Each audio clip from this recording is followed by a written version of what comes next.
What's up, y'all? This is Brave, and I'm back for another review of Ready to Love. Y'all, we are finally wrapping up Dallas.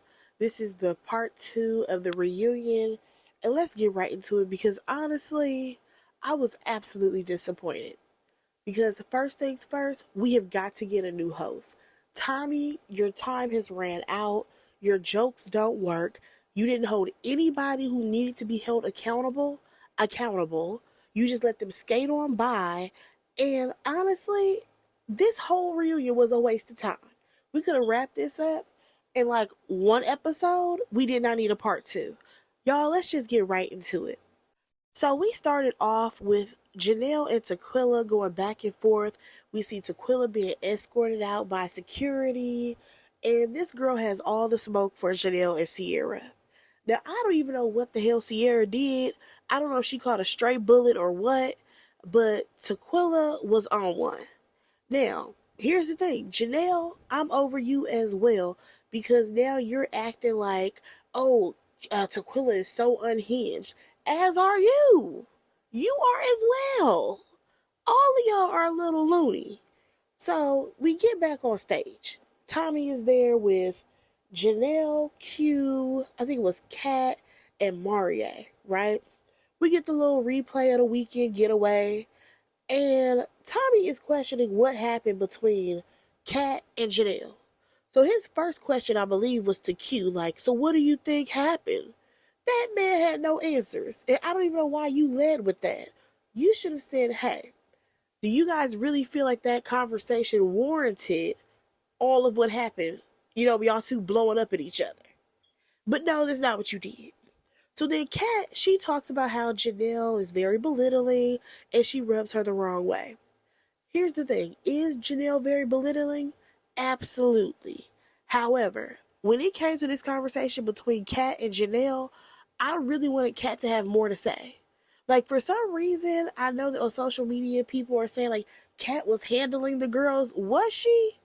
Because the only thing she kept saying about Janelle was like, oh, you're delusional.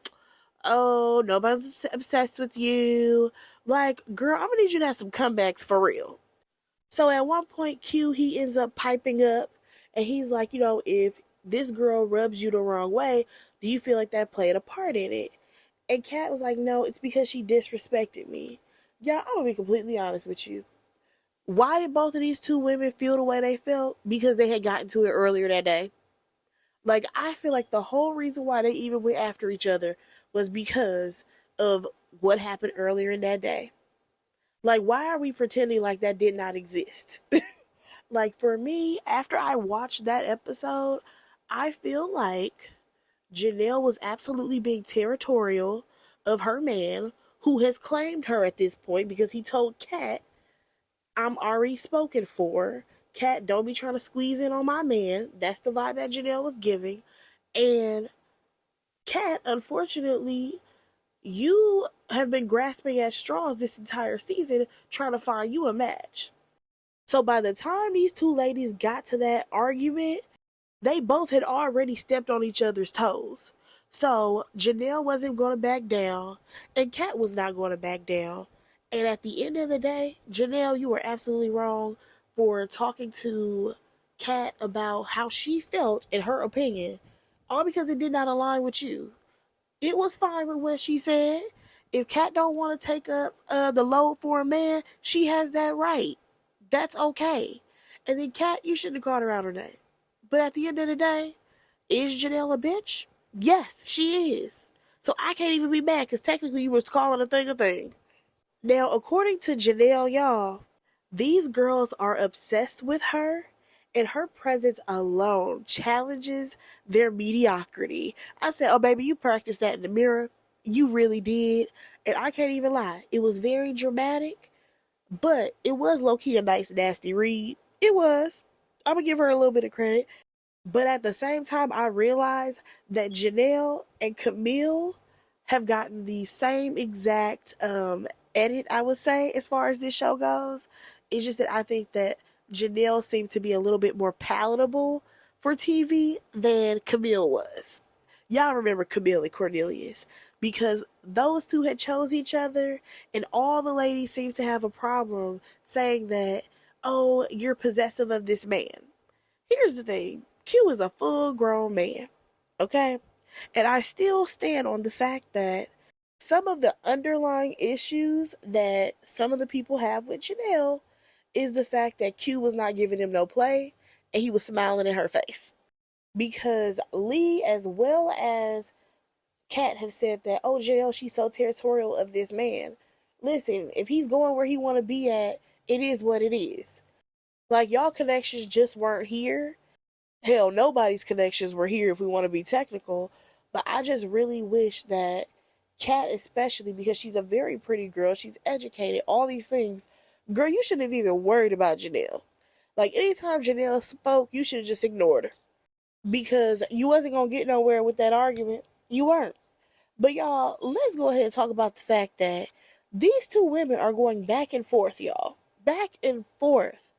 And Tommy, he finally decided to step in and break it up. I said, oh, now you want to have something to say, Tommy? Now you want to have people not go back and forth and just have them agree to disagree? Where were you when Habibi was chasing down Janelle? Why didn't you step in then? Grab that man by the arm and be like, you and your saxophone, you can't be doing that here. You cannot chase this woman down. Like, I am just so sick of Tommy. He has irritated my spirit. But nonetheless, I'm going to go ahead and move on because I am tired of talking about Kat and Janelle. We need to go ahead and talk about Chris. Let's get there. Because I was waiting on this, y'all. I really was. I said, okay, Tommy has been really nice to everybody. He's going to dig into Chris. Baby, that's not what we got. Because we have Lee, Aries, Jessica, and Kat. They're all on the stage, as well as Chris, and I think Marie was there. So they run the tape back, y'all, of Chris's experience on the show. Oh, yeah, and they also run the tape back on the fact that this man called Jessica combative multiple times. And then went on to play his elimination exit. You know, the one where he decided to act a fool and spaz out on Jessica for no reason. Yeah. What annoyed me about that whole thing is that you have the peanut gallery backstage cracking up and like cracking jokes about the way he disrespected Jessica in elimination. And I'm just like, are you serious? So you thought that was okay because you don't like her. Because you don't like this woman, you feel like it is okay for Chris to absolutely disrespect her. Wow. That shows a lot about a lot of y'all character. And it also shows that a lot of you ladies on this show are pick-me's. But we already knew that. We already knew that. So, Tommy, he wants to talk about the combative comment. And this man is going on and on about how, you know, because he had apologized and he's willing to apologize. But baby, when I tell you this man did not apologize not a one time on this entire little segment, I'm like, what the fuck is going on here? Because Chris mentioned an apology at least a solid 4 times. He used the word apology and never gave one to Jessica. I'm like, are we tripping here? What is happening right now? So, according to him, he's not going to deny how he feels about, you know, her being combative. This man decided to try to throw everybody under the bus, saying that the other guy said it as well. And Marie had to chime in and was like, no, ain't nobody said that but you. You are the only one who's saying that this girl is combative. So, Chris is not taking any type of accountability in any way, shape, or form. So Tommy then addresses the way that he disrespected Jessica at the elimination. And he's talking about how he apologized and all of this, but ain't none of it happened. Okay? Now, according to him, he can't take none of it back because she was bullying him and she was antagonistic. And I'm like, when, sir? I'm going to need you to pull up some text messages. I'm going to need for them to roll a clip. When was she really harassing you and bothering you and being very mean to you? We didn't see that on the show. So, and keep in mind, y'all, this is the same man who was saying that this woman would end up alone with a bunch of cats. And he was always telling her how he needed to see a softer side of her. It sounds like, if anything, you were the person who was the problem in this situation, because at the end of the day, you couldn't accept her for who she was. So therefore, she moved on accordingly. And for some reason, your little ego got bruised and you couldn't take it. Let's say that, Chris. And then another thing that annoyed me was little Miss Kira. Kira, stop being a pick me, talking in the background, saying, "Oh, I believe you, Chris. I totally believe what he's saying." Girl, sit your little thirsty ass down somewhere, because she was thirsting after all the guys backstage, if y'all caught that. But nonetheless, Chris, he then goes on to call Jessica out, saying how she's this and she's that. Tommy was ready for an example, like, when was she being like this? Because y'all were interested in each other at some point. Like, I did not know where Chris was going in this, especially once he mentioned, like, oh, she's a mean girl. Look what happened with her and Tequila. And I'm just like, but here's the thing, baby. You're getting it all twisted. That was all Janelle. That was Janelle. Like, did you forget that you were interested in Jessica and you're projecting all the things that her friend is? Because everything that you're describing for Jessica is Janelle. The mean girl, Janelle. Combative, Janelle. All of that's her. Getting into it with Tequila, Janelle. So what does Jessica have to do with any of this? Sir, I think your mind isn't working properly. Also, Chris made it seem like Jessica was bullying him this entire time that he was on the show. And she's like, well, if that was the case, why did you show interest in me for like a month? Like, that doesn't make sense. You should have moved on to somebody else. Like, he talks about how they were already disconnected at the trip. And Jessica, she comes back with, yeah, I had already told Tommy that I'm going to be moving forward with other connections that were not you. So Jessica goes on to be like, didn't I say that in the ladies' lounge? When I tell you that whole room went mute, Cat didn't say nothing, Lee didn't say nothing, Aries didn't say nothing. Nobody said anything in support of Jessica in that moment. And I'm sorry, I gave a side eye to all them heifers. Because I get it, you may not really care for Jessica, but technically Jessica ain't done nothing to y'all that warranted for y'all to not take accountability of the fact that y'all all sat up there saying, Chris said he didn't say it. Chris didn't do that to you, girl. You tripping. Not my Chris. Chris just bought me a pair of shoes. So Chris didn't say that to you. You just mad because Chris want me and he don't want you. Lee, you was doing all of that. And that man told you all types of lies. Like, all y'all should feel stupid right now. Aries, Cat, and Lee. Because at the end of the day, that man straight up lied to y'all. And now, because you don't like this girl, you're not going to say, yeah, you did say that. How hard would that be? Because next thing you know, Kat and Jessica, they're getting into it or whatever because everybody went on mute. I said, none of y'all are Beyonce. Why are we on mute? So Kat is like, well, I don't have to answer to you. You're not my mom.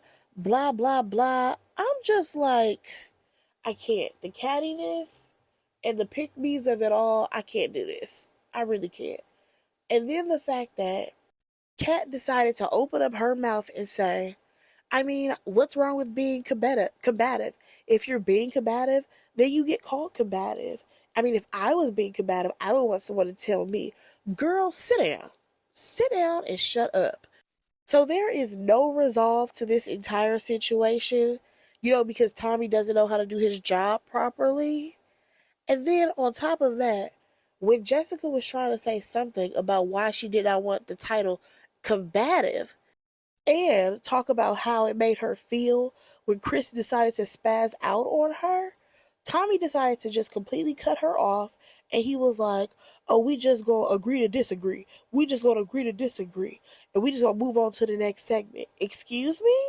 What do you mean? Why can't this woman express how she felt having to sit through an elimination where this man is cussing her out, going off on her for no reason because he got sent home?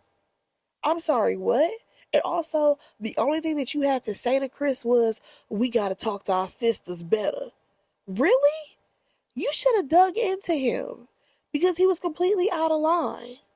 And also, even in that moment of Jessica asking, didn't I say that he can move forward with y'all, to the other ladies, you could have chimed in because you were there and say, yeah, you did say that you were going to move forward with your connection with Marie. You could have done that, Tommy, but no, you just sat there and just let it all play out. You're useless. So they go to a commercial break or whatever, and then we see Jessica and Kat backstage. And honestly, that conversation went nowhere because Kat is hell bent on being against Janelle and Jessica. And I'm just like, it's very clear that this is not a women supporting women group here. But let's go ahead and move on because we got to get to Aries and Phil. Now, of course, we go back to her feeling like this man lacks stability. Now, he has all these dreams or whatever, and she says that she doesn't think that she can support him. According to Phil, he has a job, he has, his finances are in order, and the thing about him doing comedy, it basically sounds like he wants that to be his little side hustle or whatever. So, y'all, these two have nothing to talk about, honestly. It just fizzled out. One thing I will say is that I feel like Phil and Aries were never going to work out because Aries seems to be very bougie and she has high standards and requirements for her partner. Now, is that a bad thing? No. I feel like everyone should have those types of things. However, when it comes to Aries and her family, just the vibe that I got, it sounds like they need a man who makes six figures, has this going for himself, has a nice 401k already set up. Like, he gotta be, the whole package. Keep in mind, she's coming from a background where her dad played professional baseball. So the amount of money that she is used to probably growing up with and having is probably exceeds what Phil makes. So even though this man may have a job, he doesn't make enough for her. That's what I think the real issue is. Call a thing a thing. Your mother is just like Mama Joyce, Candy's mom, on Real Housewives of Atlanta. Even though this man has a decent job, whatever that may be, I don't know what Phil does, he doesn't financially make more than you, so that's a problem. Because that's the same way Mama Joyce used to treat Todd. Well, hell, she still treats Todd that way. Because Todd didn't make more than Candy, she felt like he was scum of the earth. And I feel like that's the same vibe I got from Aries and her family. But let's go ahead and move on to Kira the cheerleader. Because when I tell you I was so sick of her, because the way she was bouncing around in every man's face, I'm just like, girl, go sit down somewhere. But nonetheless, let me tell y'all what annoys me about this girl. It's the fact that she is the same woman who sat up there in the women's lounge and brought this random idea to the room that Q likes white women before she even talked to him. So you decided that because this man was not interested in you, because according to you, you are the closest thing to white, that man liked white women. Oh, I'm sorry. Or should she say Latino women? Because, he's from Florida.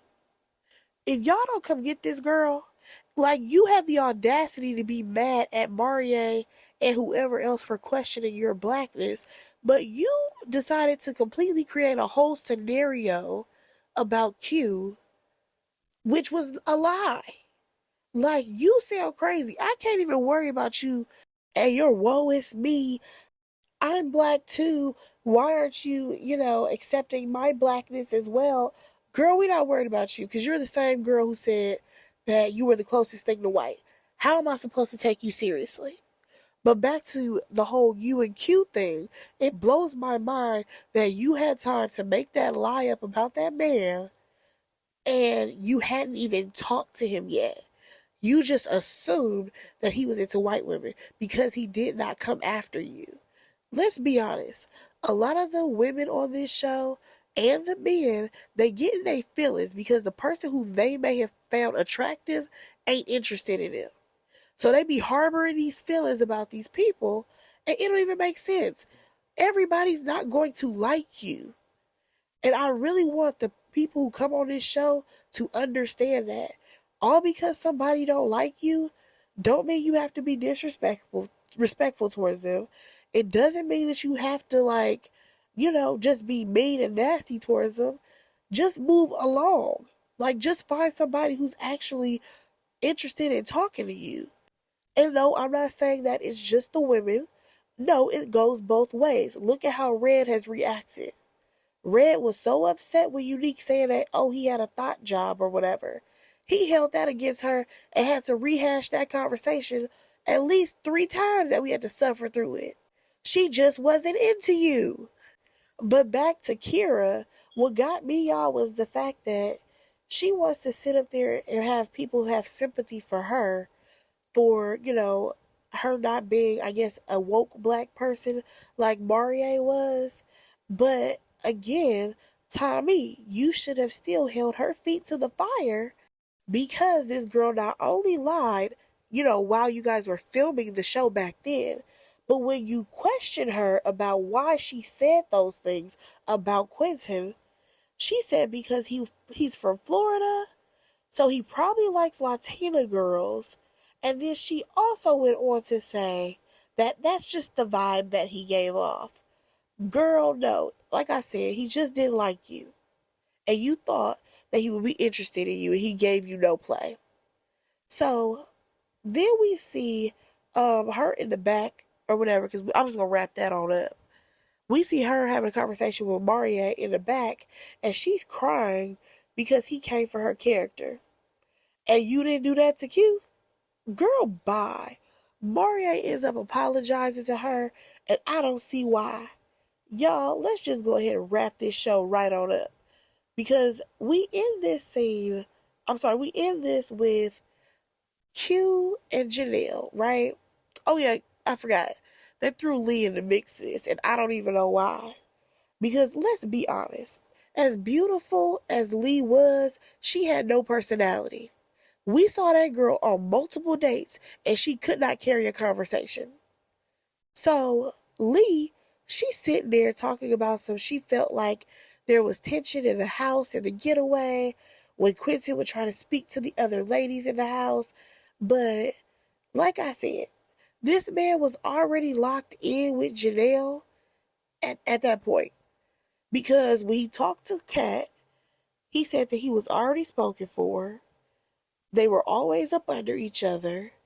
Like, those two were together. I don't even know why we pretended like they weren't. I feel like production must have told him to keep Lee around because she didn't really have no real connections. So, nonetheless, Janelle is adamant that she has no control over Quentin. Because, Lee and, of course, the other girls, they feel like Janelle was controlling the situation. But here's my thing. Why are y'all trying to come at Janelle? No. Ask Q about why he wasn't coming around. Ask Q why he didn't make time for you. It's because he wasn't interested. That's what happened.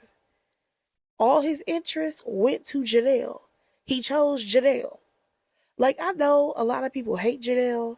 I don't really care about her. Take her or leave her, don't really bother me. But I'm just saying, if the man already chose her, what else would he be doing by playing in y'all face and wasting y'all time? It don't even make sense.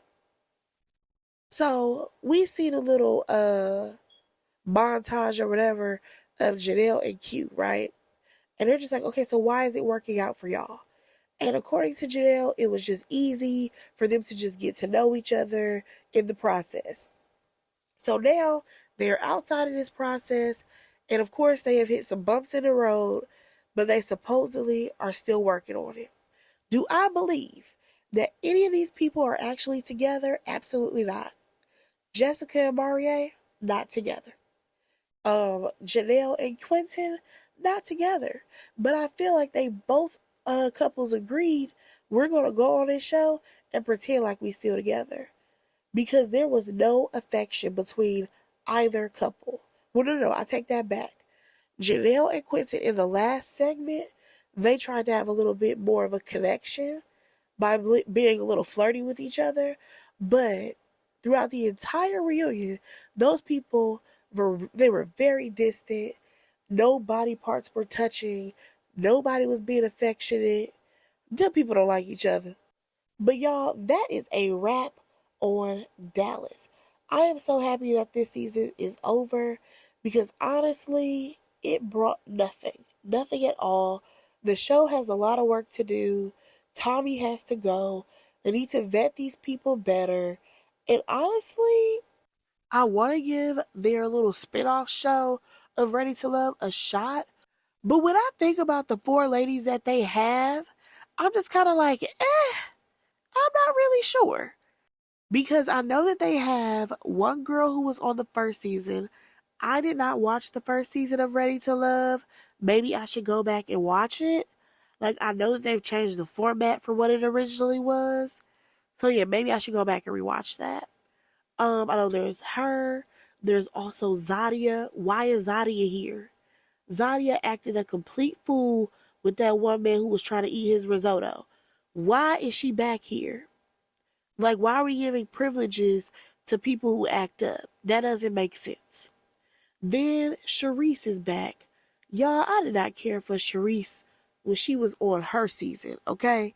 So for her to be back, I'm kind of like, I'm not really interested in her finding love. And then we have Vernisha. She was cool or whatever in her season, but I'm just hoping that I guess maybe she will open up her eyes and her horizons so that way she don't just be stuck on one man and try to date multiple. Because y'all remember, on her season, it was all about her and Joel. Joel this and Joel that. But y'all, we gonna see. I feel like I'll watch the first episode and then maybe I'll do a review, maybe not. We shall see. But y'all, that was the review. Let me know what y'all thought about this episode. What did y'all think about Dallas overall? Go ahead and like, comment, and subscribe to my channel. And I will talk to y'all in my next review. Bye, guys.